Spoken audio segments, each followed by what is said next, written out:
All right, this is the copyright disclaimer.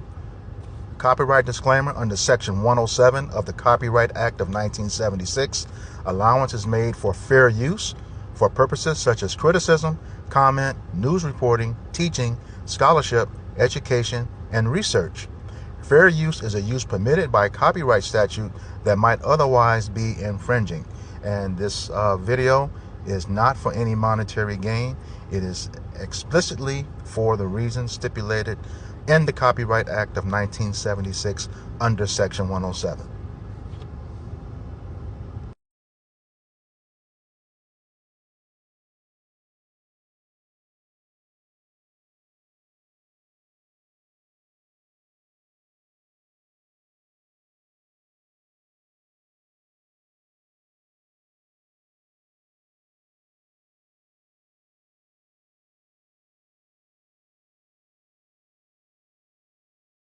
Sometimes justice doesn't fail quietly, it screams while 1,000 eyes watch in silence. On the morning of July 22, 1899, a white mob violently abducted 19-year-old Frank Embree from police custody. He was being transported to stand trial in Fayette, Missouri, for the alleged assault of a young white girl, a charge he firmly denied and one that was never proven. Frank had already spent a month in jail, waiting for his day in court. But that day never came.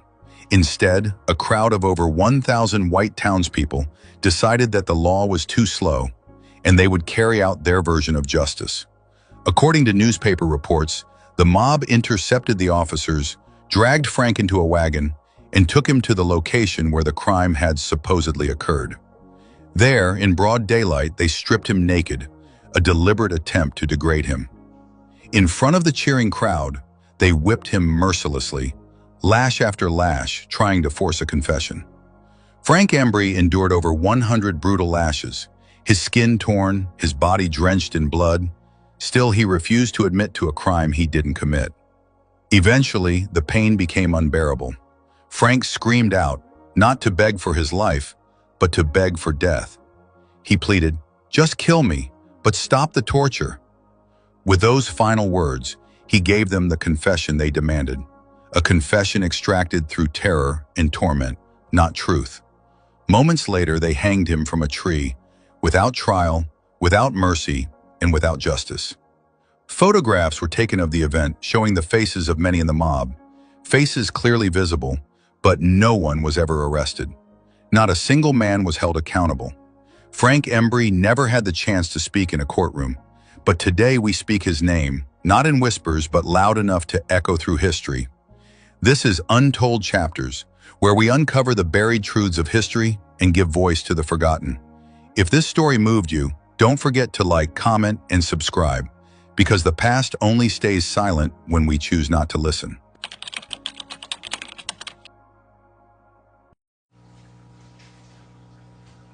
All right, Shalom. We are the Hebrew Israelites from the Indianapolis branch of the Great Millstone. Here to give all praises, glory, and honor to Yahweh, Ba'ashem, Yahweh Shai, Ba'ashem, Rakakodash. Double honors to our apostles and elders of Great Millstone who rule well in teaching us this 100% truth. Salutations to them and our fellow Akim who labor in this truth week in and week out on the highways and byways. Also salutations to the hopeful elect of the scattered 12 tribes of Israel, scattered to the four corners of the earth that be like unto the speckled bird, also known as your Israelite foreigners, and your so-called Negroes, Latinos, and Native Americans. To you, we say Shalom. Shalom. All right, today is yet another installment of our camp series called For Thy Violence Against Thy Brother Jacob. And today's topic comes from the EJI, which is the Equality Justice Initiative. All right, this site is a website is set up to records the history of the items that happened during the course of America's history for every calendar day of the year. All right, and today's topic is white mob lynches Frank Embree hours before trial in Fayette, Missouri. All right, so before we get into that, just want to get the opening scripture, Obadiah 10, 1 and 10. Yep. Book of Obadiah 1 verse 10 says, "For thy violence against thy brother Jacob, shame shall cover thee. and thou shalt be cut off forever. God, this is talking about Esau, Edom, who is the so-called white man, who is the wicked, according to Malachi 1 and 4. All right, and talking about his perpetual hatred, perpetual violence against Jacob, who again are your so-called Negroes, Latinos, and Native Americans. Okay, and right now his history is coming out on him 365, 24/7, and he's shamed about it, and now he's getting pissed about it. All right, because he doesn't want his history coming out. You can look at the president right now shutting down anything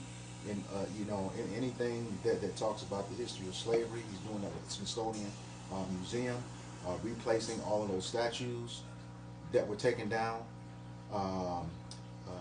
messing with any opportunity that so-called Negroes, Latinos, and Native Americans had to have a part in this society. Cutting down those programs, even though Jake is more than qualified for those items. Okay, and just a number of things. And one of the big things, as we've seen recently, lying on the scriptures, but we'll cover that in another video. But yeah, it's about his shame covering him right now. All of his history is being revealed unto the whole world, and everyone knows who the real criminal of this world is. You can point the finger at Jake all you want to. Yes, we have some wicked people among our nation. The Bible says that, but you are the wicked nation. All right.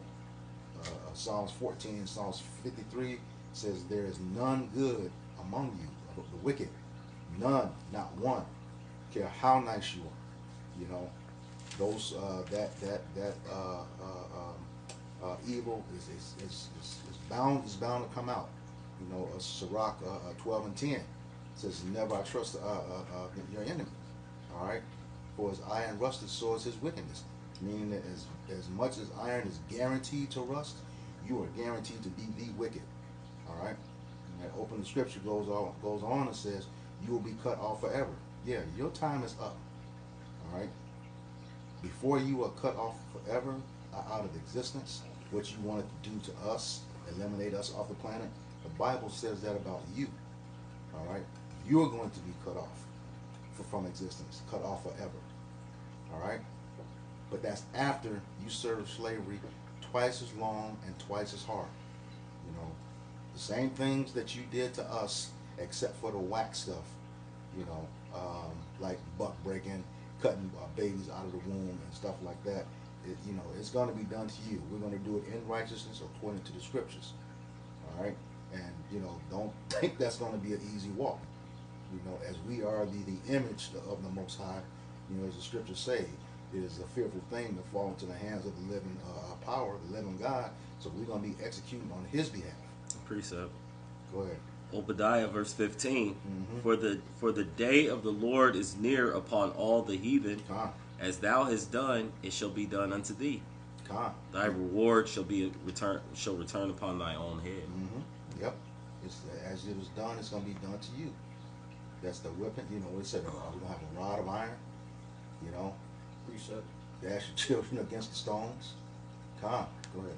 This is Ezekiel chapter 25 and verse 14. It says, "And I will lay my vengeance upon Edom by the hand of my people Israel, and they shall do in Edom according to mine anger and according to my fury, and they shall know my vengeance, saith the Lord Yahweh Ba'ashem Yahushai." And he says, by the hand of his people Israel. So we know that vengeance is coming once we're back as one nation again. Okay, one nation, and then as the scriptures say, we're a multitude like the stars. We cannot be counted. We cannot be numbered. So that's a whole lot of Israelites. Okay, so-called Negroes, Latinos, and Native Americans that's going to be on your ass 24/7. All right, 24/7, non-stop, except for the Shabbat. All right. That was it. Okay. All right. So, without further ado, we'll get into the article. And, once again, fair use as declared at the beginning of the video, according to the Copyright Act of 1976, as stipulated under Section 107. All right. So, beginning with the article. And once again, it's titled, as you see on the screen, White mob lynches Frank Embree hours before trial in Fayette, Missouri. It says, on the morning of July 22nd, 1899, a white mob abducted Frank Embree from officers transporting him to stand trial and lynched him in front of a crowd of over 1,000 people in Fayette, Missouri. About 1 month earlier, Frank Embree had been arrested and accused of sexual impropriety against a white girl. Typical stuff. All right. It says, though his trial was scheduled for July 22nd, the town's residents grew impatient and rather than allow Mr. Embree to stand trial, took matters into their own hands by lynching him. All right.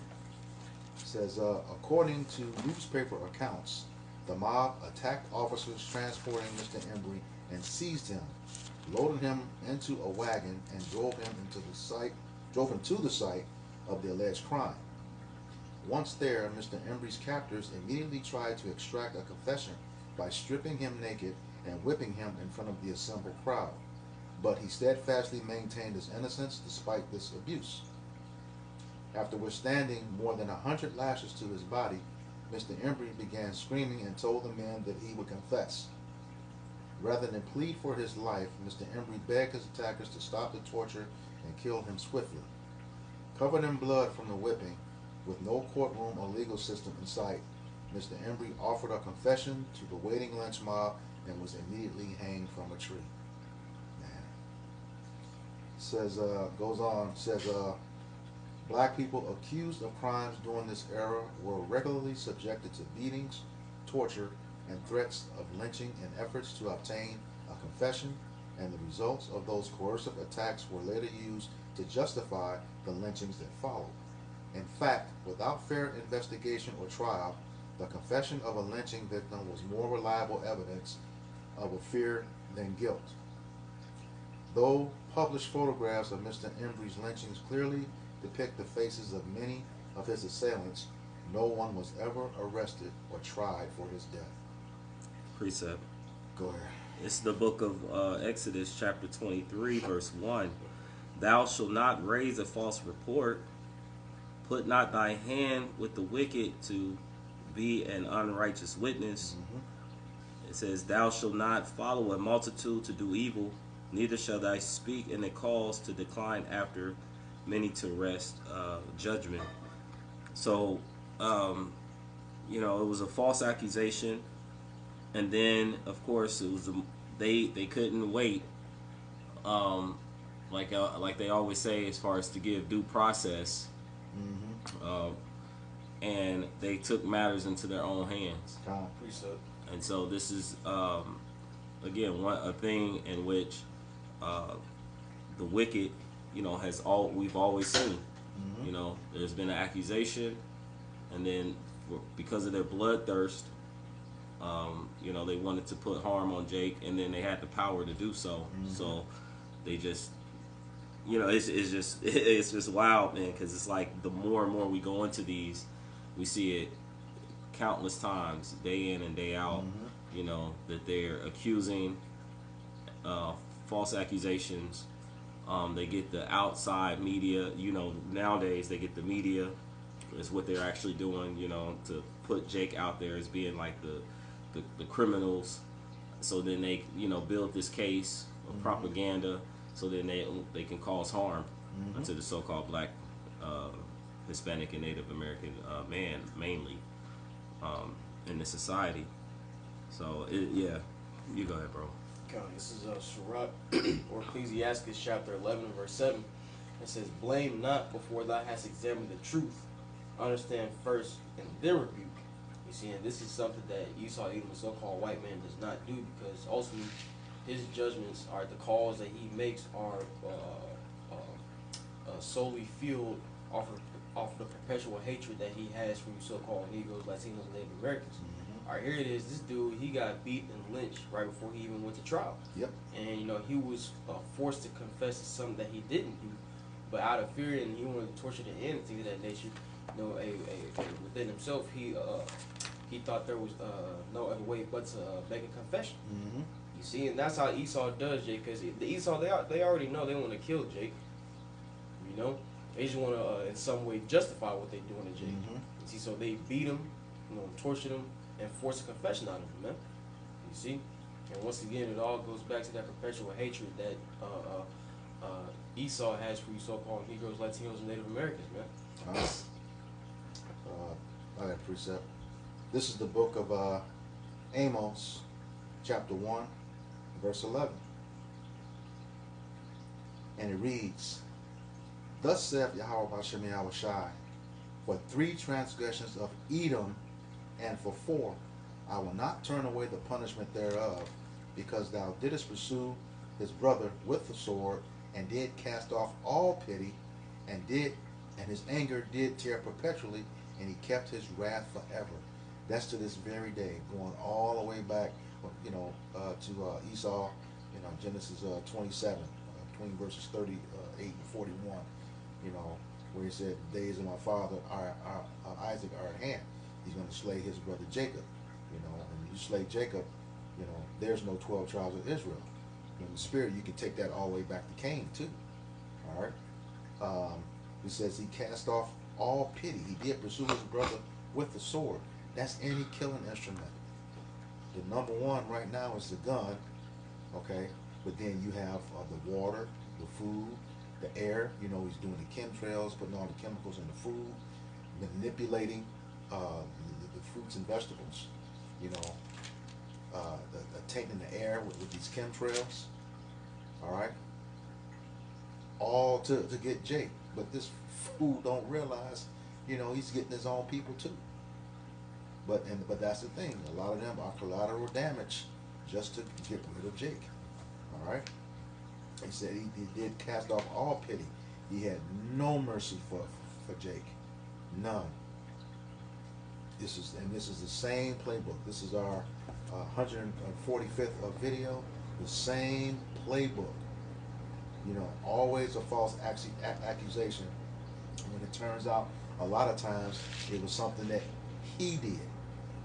Esau Edom, the so-called white man, did to that white woman, but he put it on the so-called black man.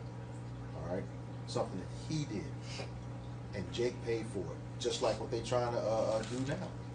You see with this whole former leader of Turning Point USA, that governor was saying, I prayed 33 hours that it was somebody, and it turned out to somebody else, and it turned out to be one of us. So now they had no narrative. But as soon as that happened, what do? They go and attack 8 HBCUs.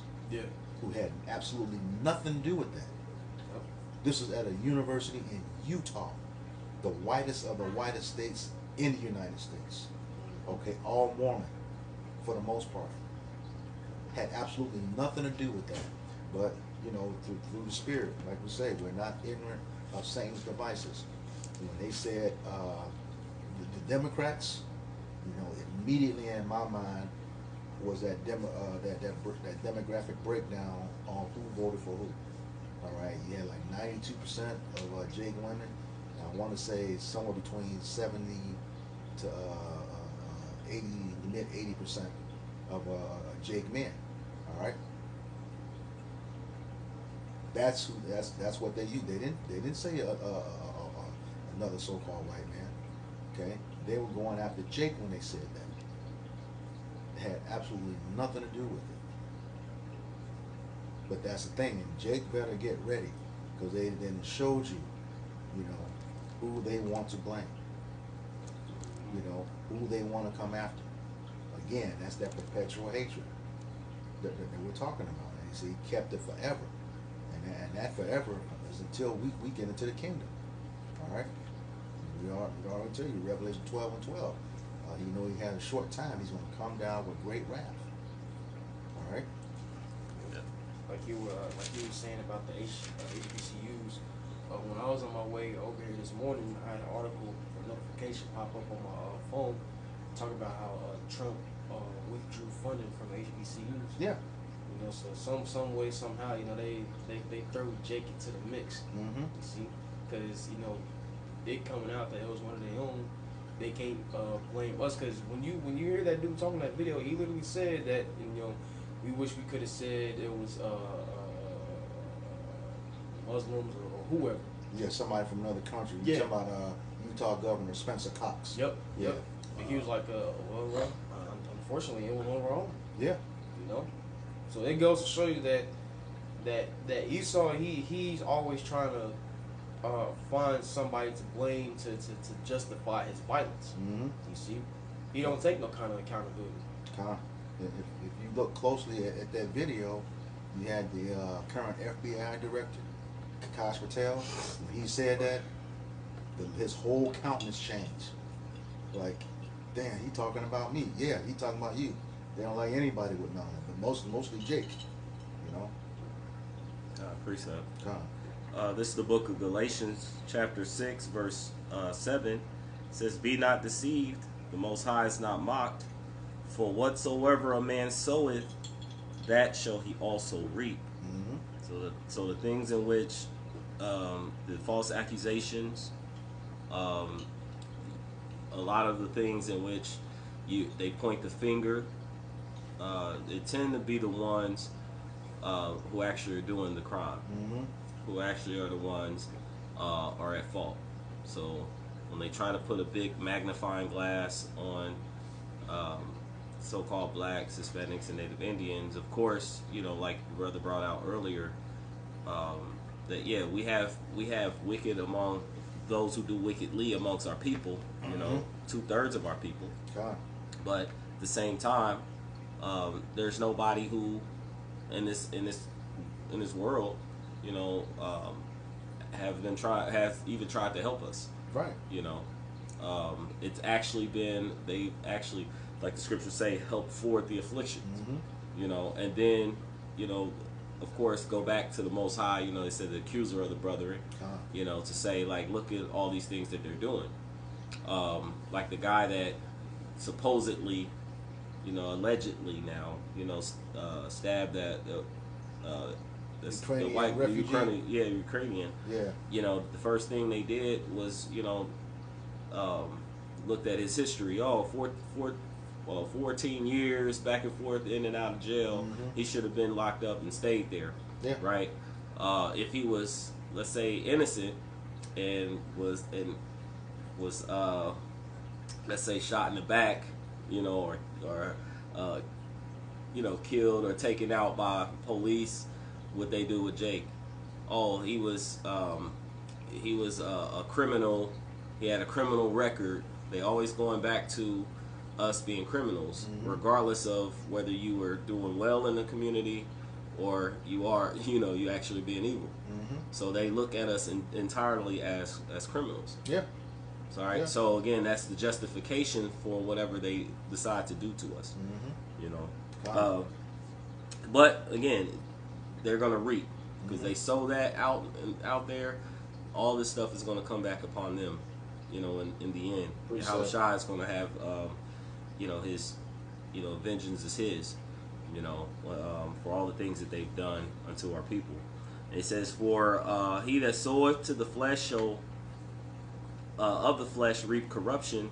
So, and then it says, "And though he that soweth to the spirit shall of the spirit reap life everlasting." So, you know, we bring that out because there's a clear indication of those who are, you know, are of the Most High, and those who are of the flesh and doing wicked and evil in the world.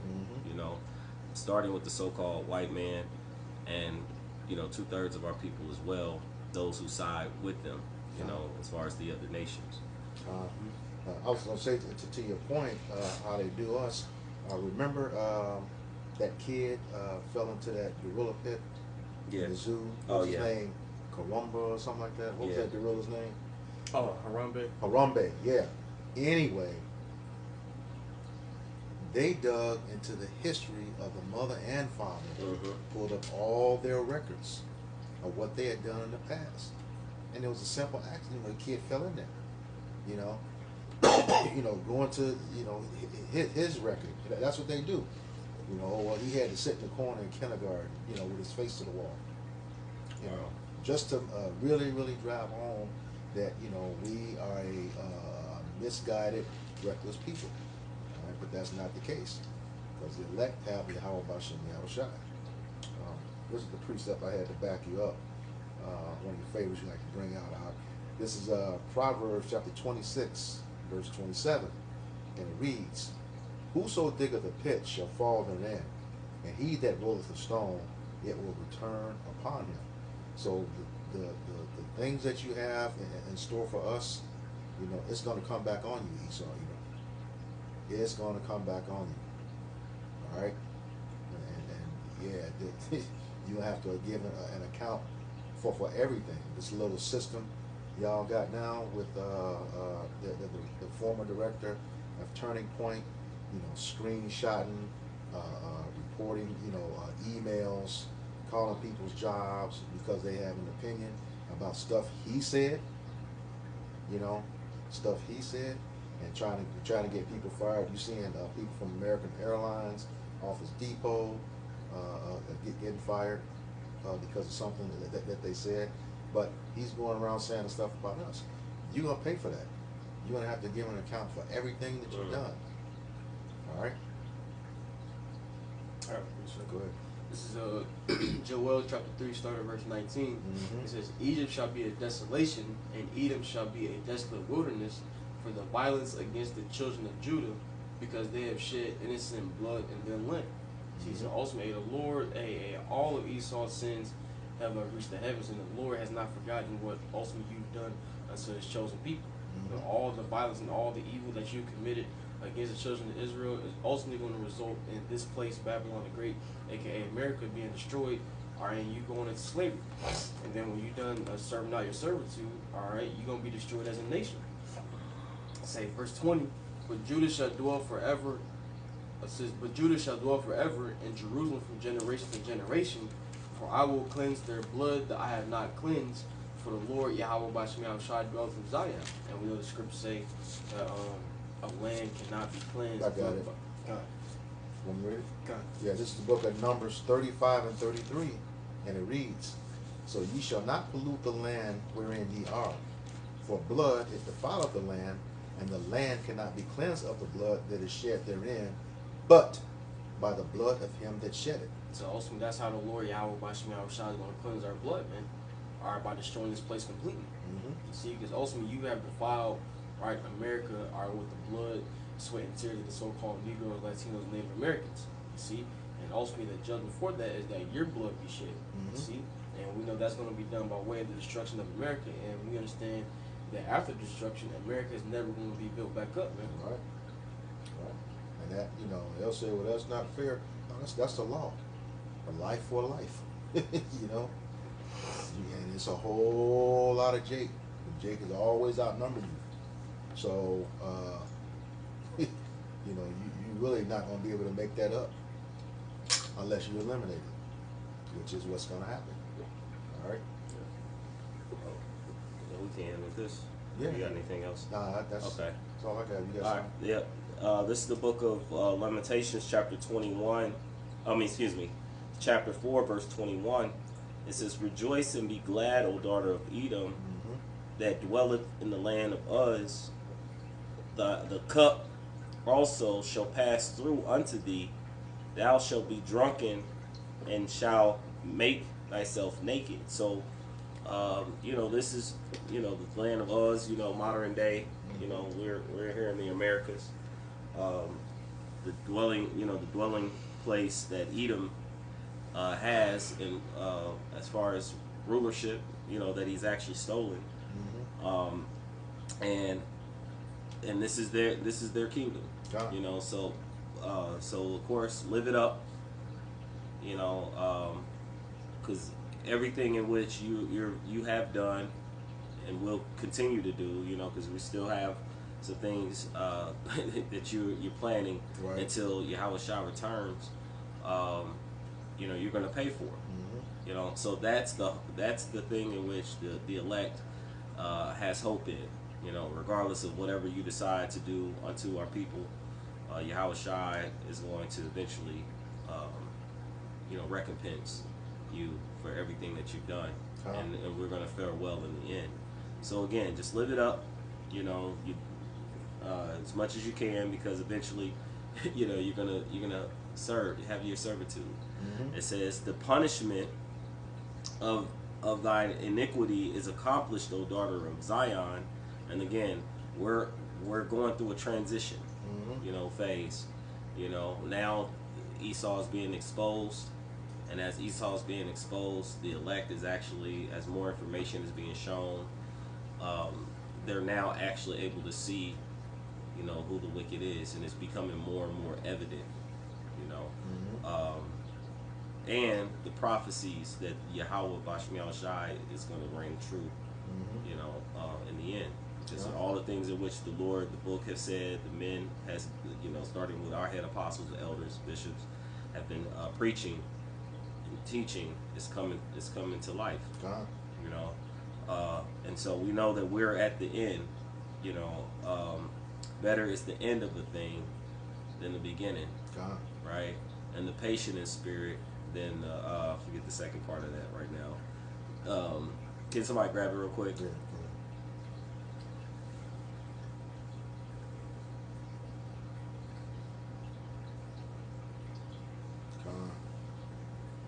Yeah, this is Ecclesiastes chapter 7 verse 8. It says, better is the end of a thing than the beginning thereof, and the patient in spirit is better than the proud in spirit. Right. So when we first came in, you know, when we were first brought into slavery, when the natives were here in the Americas, at the beginning of Esau's coming over and ruling, that was a painful time. You know, and we're looking back on history and seeing all the things in which we've gone through as a people. But in the end, the Lord has given us the Spirit. You know, He's showing that He's dealing with us. You know, and He's given us Yahweh Shai. You know, so now we're actually about to start, you know, something special. You know, in the spirit of Yahweh Shai. So we've gone through our punishment, and it's almost over. He says, this is the punishment of thine iniquities accomplished, O daughter of Zion. He will no more carry thee away in captivity. So this is it. Yep. All the things that we got to go through, you know, we still got, you know, the straits, you know, this difficulty. You know, it says, with great tribulation shall we enter into the kingdom. But, you know, one thing that I learned, you know, in the world, you know, they would say pain is temporary. Yep. You know? Yep. And so, like Yahweh Shai said, you know, like the scriptures say, this is but a light affliction. And yet, you know, we say it, and we know that it's easier said than done. Yeah. But we know that, you know, we'll get through all things, you know, through the spirit of Yahweh Shai, you know, who strengthens us, right? Roughly paraphrasing. And he says, he will visit thine iniquity, O daughter of Edom. He will discover thy sins. So that's what's happening right now. Yep. And you're going to be visited, and you are being visited, right? We see the storms, and we see the fires, the whirlwinds, the chariots being shown. And pretty soon, you know, he's going to bring forth complete destruction. I don't know if you guys had anything else. Yeah, I had something just to back you. You was saying, you know, hey, they're gonna have to serve us, and you know, it's the choice. You really don't have a choice, Esau. You know, but the scriptures say, because, like you said, in Obadiah 1:18, ultimately you're gonna be removed from the face of the earth. This is the book of Isaiah, chapter 60, verse 12, and it reads, for the nation and kingdom that will not serve thee shall perish. Yea, those nations shall be utterly wasted. Utterly. That means nothing remaining. Desolate. Gone. Vanished. Okay? You will no longer be around. Alright?